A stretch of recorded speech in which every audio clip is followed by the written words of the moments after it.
Hey, Father Michael here. Just 2 days ago, we had a Christmas miracle. The weather was so freakishly warm. And in fact, it was like 62 degrees. Just 48 hours ago. It's like 20 degrees now. I was so excited. It was breezy. It was warm. And I thought, man, I'm going to take the Miata out of winter storage just for the day so I can put the top down one last time and drive around town without getting the car filled with snow. Okay, it was great. I had some errands to run. I had some groceries to get and some last minute Christmas tomfoolery. So I got in the car and I headed out. And of course, the ground had been cold, the air is now warm, so we are in a serious, thick fog situation. Thick and heavy and dense and hanging over the whole city, but especially around the area where I am, along the river. The fog was so thick that driving to the store was kind of a struggle, because even though I've lived here for over 20 years, I do know my way around, but I'm going in an alien landscape, it seems. Everything seems surreal. And even though I have driven that route hundreds of times before, I really had to pay attention to see exactly where in the heck I was.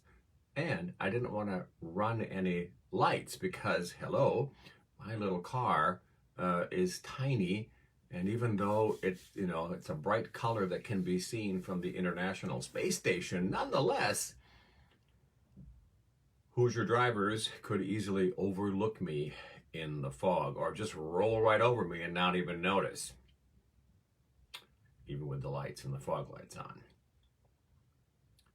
There's a little parable in that, I think, as I thought about that, because life is pretty much unpredictable like the weather, and sometimes through no fault of our own, we find ourselves wandering in a dense fog through this life.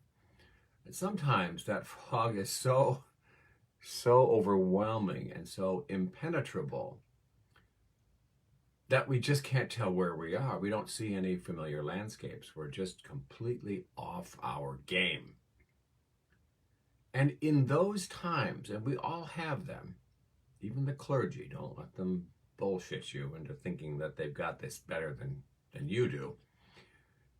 In those times, even our spiritual practices, the ones that have been comforting and powerful and life-changing and life-affirming for us, maybe for generations, just don't make any sense. I know myself, I'm a great rosary kind of guy. I find a lot of comfort from the mantra-like repetition. But when I'm in that foggy place, even the rosary doesn't make sense to me. And my mind just wanders. We all know what that's like. The things that we love doing, the morning meditation, getting up before anybody else and having our coffee, and for me it's a hookah as well. There's something great to start out the day grounded and fully mindful. But when we're lost in that awful valley of dry bones, nothing seems to click. The morning meditation doesn't seem good. It doesn't seem like it's working. Going to church doesn't necessarily help us like it used to because we're so distracted. And life in general just feels overwhelming, like it's just too much to do. It's a dry season of the soul, and it is 100% normal and okay. It happens to everyone. Even Mother Teresa, if you have looked at her autobiography, she makes it pretty clear she went through this for years at a time, having no consolation in her faith, no sense of hope or satisfaction in anything that she did. So I'm thinking, if that's part of her spiritual journey, it shouldn't be surprising that it's part of mine as well. Those dry times, dry spiritual times, kind of remind me of that story in Ezekiel chapter 37. Because truthfully, when I feel lost in the valley of dry bones, far away from any sense of hope or satisfaction, far removed sometimes from any feelings of connection to God or anything else, that story kind of sticks out as a moral lesson to me.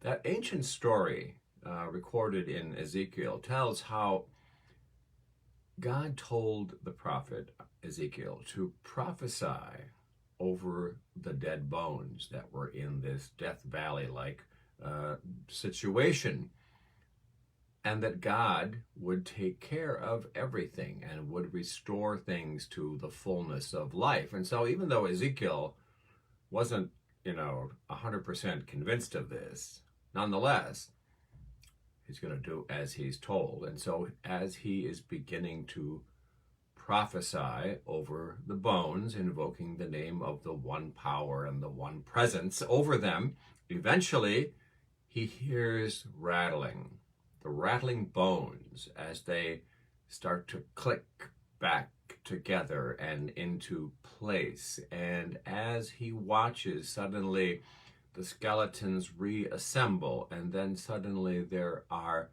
blood vessels and muscles and sinews and all of that, and cartilage, and finally the skin regenerates itself over all of that. And as God's breath enters these standing bodies, life comes back into them. It raises a couple questions, I think, at least for me. Did God specifically blow the breath of life back into these waiting dry bones? Is that really what happened? Or is it maybe the case that in making even the smallest effort to reassemble ourselves, the smallest movements that we might choose to make to kind of put ourselves right again, is it possible that instead of God's direct action in that moment, that knowledge and that spiritual wisdom is already part of us, in our bones and sinews and our physical being, as well as our spiritual identity? Maybe, in other words, maybe we always have that capacity to breathe new life into ourselves by God's gracious design.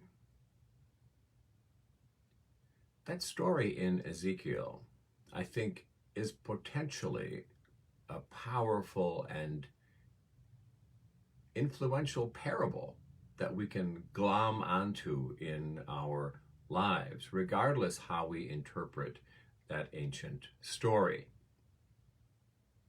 I know for myself that whenever I remember to just pause and take a breath, choosing fresh, new life, finding hope, those things become real possibilities again. The hope that, sometimes we're afraid we're never going to feel hopeful again. That can come back. It can start to flesh out in our lives again. Feelings of disconnection and alienation and distance from God and from life in general. Suddenly all of that negativity melts away, like the sun takes care of early morning fog. And suddenly, when we feel most lost sometimes, we choose to take a breath and we realize, oh, wait, there are some familiar landmarks here. I'm not completely lost. God has not, in fact, left my side. Straight up, God knows what's going on with us. We are temples of God's Spirit. So God knows what's going on in God's own temple. God knows our struggles and our frustrations and our limitations and our addictive behaviors, as well as our fears and resentments and guilt and all of that. God knows. But God is always at the ready, trying to find ways to get our attention in order that some kind of manifestation of new life can be breathed into us again, even when we feel so lost in the fog, in the valley of dry bones. We're in the holiday season, 8 days out from Christmas. A lot of people that I know are struggling right now. People with depression, seasonal affective disorder, unipolar and bipolar depression, those things are real. And because of the kind of work that I do with recovering addicts and alcoholics, I also know of 8 families for whom this holiday cycle will be very, very difficult and different because they're missing someone this year who will not be at the table. So today, let's just be mindful of where other people are. Even if we are all about wearing the damn jingle bells and elf boots out in public and reindeer antlers on our SUV, let's be mindful that maybe the very person who cuts us off in traffic today is really struggling and just trying to find a way out of the valley of dry bones. Pray with me. Loving God, gentle Father and nurturing Mother, we come into your presence in this moment confident that you never leave our side, even when we feel most lost and afraid. We offer to you in this moment all of our struggles, all of our limitations and addictive behaviors and fear and all of that. And we hold the truth for ourselves that you are our God, that hope is always an option, and that new life can begin right now. In a special way, lay your healing hand on all those dealing with sorrow and loss, mental health issues, and depression at this time of year. And for those of us who truly believe in your divine, life-giving presence, help us to be, according to your design, exactly what someone else needs today. We ask all this in the name of our brother, the only begotten, Jesus the Christ, the one who lives and works with you and the Spirit, our God, always and forever. Today is a good day to do something great.